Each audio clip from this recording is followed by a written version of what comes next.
Hello, good morning. कैसे हैं आप सब? उम्मीद करती हूँ बहुत अच्छे होंगे। मैं हूँ एडवोकेट पल्लवी पाठक और मेरे चैनल में आप सभी का बहुत बहुत स्वागत है। तो कल मैंने आप लोगों को जो बताया था case diary, general diary, FIR से रिलेटेड, ठीक है, चार्जशीट तक के बारे में मैंने आप लोगों को बताया था।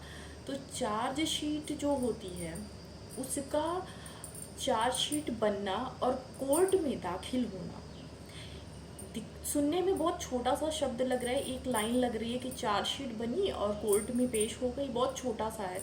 लेकिन नहीं, इसके बीच में जो प्रोसीजर होता है इन्वेस्टिगेशन टीम का, ठीक है, पुलिस का जो रोल होता है वो बहुत अहम होता है। और कोर्ट का जो ऑर्डर होता है वो भी बहुत अहम होता है। तो जो ये चार्जशीट कॉपी होती है, ये जो चार्जशीट होती है, इसको आप चालान भी बोलते हैं। आगे मैं आप लोगों को और डिटेल में इसको बताऊंगी, लेकिन पहले थोड़ा सा मैं आप लोगों को इंडेक्स के तौर पे बता देती हूँ कि चार्जशीट जो होती है, एक लाइन में पढ़ देती हूँ, फिर मैं उसको हिंदी में एकदम सिंपल लैंग्वेज में मैं आप लोगों को समझाऊंगी उसको। कि जैसे एक व्यक्ति पुलिस स्टेशन में एफआईआर दर्ज करता है, उसके बाद अधिकारी द्वारा एफआईआर के ऊपर इन्वेस्टिगेशन शुरू कर दी जाती है, ठीक है। पुलिस को जैसे साक्ष्य मिलते हैं, एविडेंस मिलते हैं, तो उनको लगता है कि मुकदमा चलने योग्य है। पुलिस कोर्ट में जो रिपोर्ट पेश करती है उसको चार्जशीट बोलते हैं। तो ये तो हो गया, मतलब कि जो वकील लोग आपको बताते हैं कि भैया देखिए, हम तो तभी काम कर पाएंगे जब पुलिस वाले चार्जशीट लगाएंगे। कितना भी हम बेल के लिए अप्लाई करेंगे, बेल तो भाई ग्रांट नहीं होगी, बेल आपकी खारिज हो जाएगी। अब यहाँ पे मेन रोल जो होता है, इसमें किसी की गलती नहीं होती है, या ये एक, मैं कह रहा हूँ कि एक हमारे न्यायालय का, हमारे न्याय प्रणाली की एक प्रक्रिया है, एक प्रोसेस है जिसे हमें समझना चाहिए। और अगर जो बच्चे पढ़ने वाले हैं, या जिन लोगों का मुकदमा दायर होने वाला है, या जो लोग पुलिस स्टेशन के चक्कर लगाकर थक चुके हैं, तो प्लीज़ आप थोड़ा सा सामंजस्य बिठा कर रखिए, ठीक है। न्याय मिलता है, प्रणाली भी ठीक है। देखिए, हमारे न्याय प्रणाली में कहने बहुत से लोग हैं कि वो आपकी मदद करेंगे, वकील हैं, जज हैं, पुलिस हैं, लेकिन इन सभी लोगों का काम बहुत अलग अलग होता है। जब तक पहला काम करके दूसरे को नहीं सौंपेगा, तब तक दूसरा अपना काम नहीं शुरू करेगा, और दूसरा जब अपना काम संभालेगा तब वो तीसरे के पास भेजेगा, तब आपका काम धीरे धीरे आगे बढ़ेगा। तो इसी तरह से आप लोग सोचते होंगे कि मुकदमा बहुत लंबित होता जा रहा है, बहुत ही लंबा खिंच रहा है, ये डेट ये डेट ये डेट, पता नहीं 6 महीने हो गए, 7 महीने हो गए, क्या हो रहा है, कैसे हो रहा है। तो यहीं पे मैं आपको बता दूं कि जो चार्जशीट का जो प्रोसेस होता है बहुत ही अहम रोल निभाता है आपके मुकदमे में, बहुत ही ज़्यादा अहम रोल निभाता है आपके मुकदमे में। जो कि मैंने अभी आपको एक सिंपल लैंग्वेज में बताया था, मैं आपको इसको और ज़्यादा सिंपल लैंग्वेज में बताने वाली हूँ, तो ध्यान से सुनिएगा। जो गंभीर मामले होते हैं, जैसे कि हत्या हो गया, ठीक है, हत्या हो गया, बलात्कार हो गया, इन सभी में चालान यानी कि चार्जशीट पेश करने की जो अवधि होती है, समय होता है, वो 90 दिन का होता है। 90 दिन के भीतर ही आपको चार्जशीट कोर्ट में दाखिल कर देनी है। किसके द्वारा ये होता है? पुलिस वालों के द्वारा होता है, जो कि मैं आप लोगों को पहले बता चुकी हूँ कि एफआईआर दर्ज करने के बाद जो पुलिस अधिकारी होते हैं वो उस पर साक्ष्य वगैरह इकट्ठा करते हैं। साक्ष्य इकट्ठा करने के बाद उनको अगर लगता है कि इस मुकदमे में हमको ये मुकदमा दायर करने योग्य है, तो वो कोर्ट में अपनी चार्जशीट पेश कर देते हैं। तो वो जो रिपोर्ट लगाते हैं कोर्ट में, उसी को चार्जशीट बोलते हैं इन्वेस्टिगेशन करने के बाद।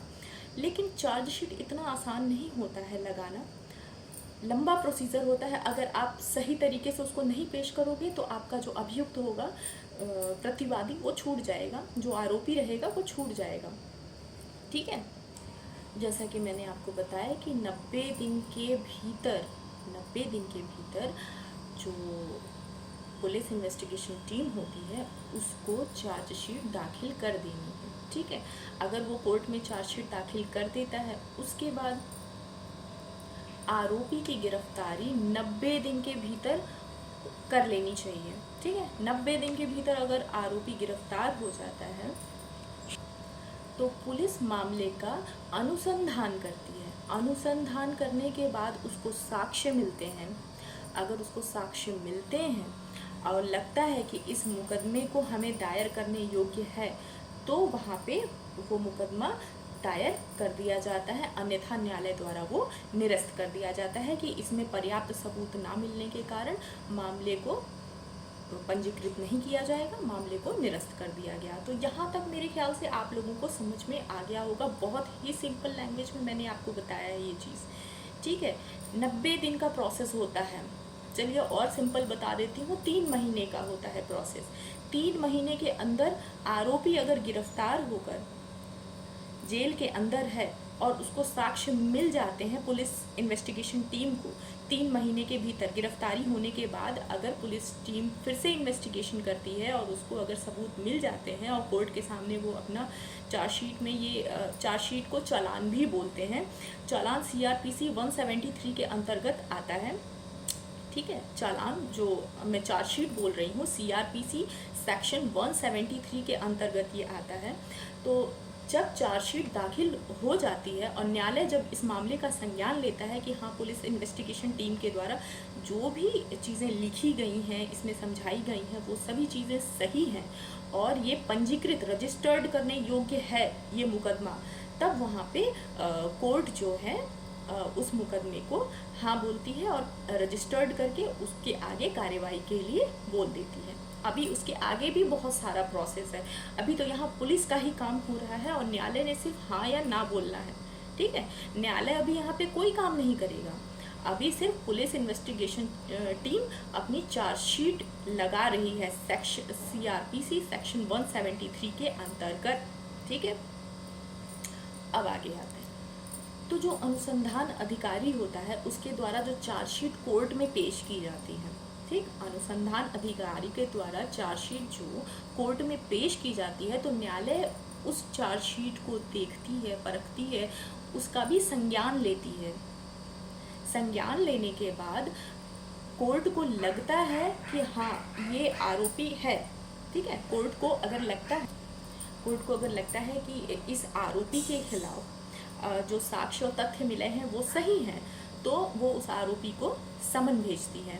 ठीक है, समन, अब समन क्या होता है बीच में नहीं बताऊंगी। समन का अगर आप लोगों को पूछना है तो आप लोग कमेंट बॉक्स में मुझसे पूछ सकते हैं। तो न्यायालय उनको समन भेजती है। समन भेजने के बाद जब दोनों अभियुक्त एक तो वादी हैं, दूसरे प्रतिवादी हैं, दोनों लोग संप्रस्तुत होते हैं और फिर शुरू होती है दोनों तरफ के वकीलों की बहस। तो यहाँ पे ये प्रोसीजर जो है अभी ख़त्म नहीं होता है। इसके आगे भी कुछ प्रोसीजर्स हैं, कुछ प्रक्रियाएं हैं जो कि अहम होती हैं अपनी अपनी जगह पे। और मेरे हिसाब से मुझे लगता है कि जो मैंने ये जो प्रोसीजर बताए, जो प्रक्रिया बताई है, ये आप लोगों को समझ में आई होगी। यदि अभियुक्त के खिलाफ इन्वेस्टिगेशन टीम को सबूत नहीं मिलते हैं, ठीक, तो CRPC सेक्शन 169 के अंतर्गत क्लोजर रिपोर्ट दाखिल कर देती है वो। कौन? इन्वेस्टिगेशन टीम कोर्ट में। ठीक, क्लोजर रिपोर्ट जब कोर्ट में पेश किया जाता है तो तथ्यों को देखते हुए मामले का जो शिकायती होता है, मतलब जो मामला दर्ज कराया रहता है, उसको अगर आपत्ति होता है तो वो कोर्ट को बोलता है कि नहीं, हमको ये क्लोजर रिपोर्ट समझ में नहीं आ रही है। तो वहाँ पे क्या होता है कि क्लोजर रिपोर्ट में आपत्ति करके वो फिर से मामले को दर्ज करा सकता है। लेकिन अभी क्लोजर रिपोर्ट, यहाँ मैंने बताया है कि क्लोजर रिपोर्ट क्या होता है। ठीक है, तो क्लोजर रिपोर्ट पे अगर जो वादी हैं, अगर उनको दिक्कत हो रही है तो वो फिर से आपत्ति दर्ज करा सकते हैं कि नहीं, हम इस क्लोजर रिपोर्ट को हम अपनी हामी नहीं दे रहे हैं। और जो क्लोजर रिपोर्ट इन्वेस्टिगेशन टीम जो कोर्ट में दाखिल करते हैं, तो क्लोजर रिपोर्ट में जो इन्वेस्टिगेशन ऑफिसर रहता है उसकी भी दलीलों को कोर्ट सुनता है।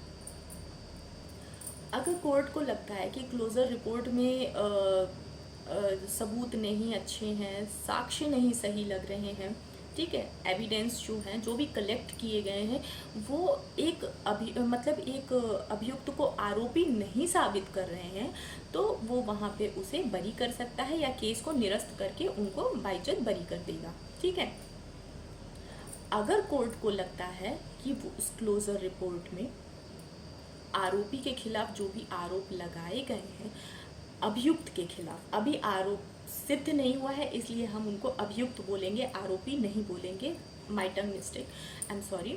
तो अगर कोर्ट को लगता है कि अभियुक्त के खिलाफ जो भी साक्ष्य प्रस्तुत किए गए हैं कोर्ट में, उसमें गुंजाइश है, हाँ इसने ये आरोप किया है, तो कोर्ट उनके खिलाफ मामला दर्ज करा देगी और क्लोजर रिपोर्ट को चार्जशीट मानकर, ध्यान से सुनिएगा, क्लोजर रिपोर्ट को ही चार्जशीट मानकर अभियुक्त को समन भेज देगी। अगर कोर्ट क्लोजर रिपोर्ट से संतुष्ट नहीं है, ये कुछ पॉइंट्स हैं जो मैं बता रही हूँ कि ऐसे होने पर भी मामलों को निरस्त कर दिया जाता है या एक्सेप्ट कर लिया जाता है, ठीक है, या तो एक्सेप्ट करेंगे या डिनाई करेंगे। एक्सेप्ट के लिए मैंने 1-2 पॉइंट्स बताए। अगर कोर्ट को लगता है कि हाँ वो दाखिल करने योग्य है तो वो कर लेंगे सबूतों के आधार पे, नहीं है तो वो निरस्त कर देंगे। अगर वो कर लेते हैं तो जो बंदा रहेगा, अभियुक्त रहेगा, उसको वो समन भेजेंगे और क्लोजर रिपोर्ट को ही वो फाइनल चार्जशीट मान लेंगे। अगर कोर्ट को लगता है कि इस क्लोजर रिपोर्ट में कुछ गुंजाइश रह गई है, मतलब इसमें कुछ और भी होना चाहिए, कुछ और भी जांचें होनी चाहिए, तो वो इन्वेस्टिगेशन टीम के जो सीनियर ऑफिसर रहेंगे उन इन्वेस्टिगेशन ऑफिसर को कहेंगे कि आप इसमें और ज़्यादा इन्वेस्टिगेट कीजिए। और क्लोज़र रिपोर्ट दाखिल हो जाता है। क्लोज़र रिपोर्ट दाखिल होने के बाद इन्वेस्टिगेशन टीम को कोर्ट ने बोला कि अभी आप और इन्वेस्टिगेट कीजिए, और इन्वेस्टिगेट करने के बाद अगर इन्वेस्टिगेशन टीम को बहुत सारे सबूत या गवाह मिलते हैं तो उस आधार पे भी दोबारा चार्जशीट लगाकर, उस क्लोज़र रिपोर्ट पर ही दोबारा चार्जशीट लगाकर दाखिल किया जा सकता है। लेकिन ट्रायल ख़त्म हो गया, आरोपी बरी हो गया, उसे पूरी न्यायालय की तरफ से उसको छोड़ दिया गया, तो फिर उसी मामले में उसके ऊपर दोबारा न क्लोज़र रिपोर्ट लग सकती है न चार्जशीट लग सकती है। उस मामले में आप कोई और मामला लेके उस मामले में तो नहीं होगा, कोई और मामले में उस आरोपी को उस अभियुक्त को आरोपी बना सकते हैं। तो ये था प्रोसीजर चार्जशीट से लेकर कोर्ट तक का, न्यायालय तक का। यही प्रोसीजर होता है जिसकी वजह से जो न्यायालय का जो समय होता है वो ज़्यादा लग जाता है, क्योंकि न्यायालय नहीं चाहता कि उसको कहीं ना कहीं कुछ ऐसी चीज़ें छूट जाएं या किसी अभियुक्त के साथ या जो वादी प्रतिवादी हैं उनके साथ किसी भी तरीके का कोई भी हादसा हो या कहीं भी कोई चीज़ छूट जाए, कोई पॉइंट छूट जाए। वकील बहस करते हैं, उसका भी मैंने आपको एक बताया कि कब वो बहस करेंगे, चार्जशीट दाखिल होगी नहीं होगी, क्यों नहीं होगी, किस लिए होगी, ये सारी चीज़ें इसमें सम्मिलित की गई थी। अगर आप लोग को कोई भी डाउट हो रहा है तो प्लीज़ आप मैसेज में आकर मुझे आप पूछ सकते हैं, मैं और भी सिंपल तरीके से आपको समझा दूंगी। एंड अगर मेरा वीडियो आप लोगों को अच्छा लग रहा हो तो प्लीज़ मेरे वीडियो को लाइक करें, सब्सक्राइब करें और बेल आइकन बटन को दबाना बिल्कुल ना भूलें, ताकि मेरा नेक्स्ट वीडियो जब मैं बनाऊं तो उसका नोटिफिकेशन मैं आपको भेज सकूं। धन्यवाद, नमस्ते।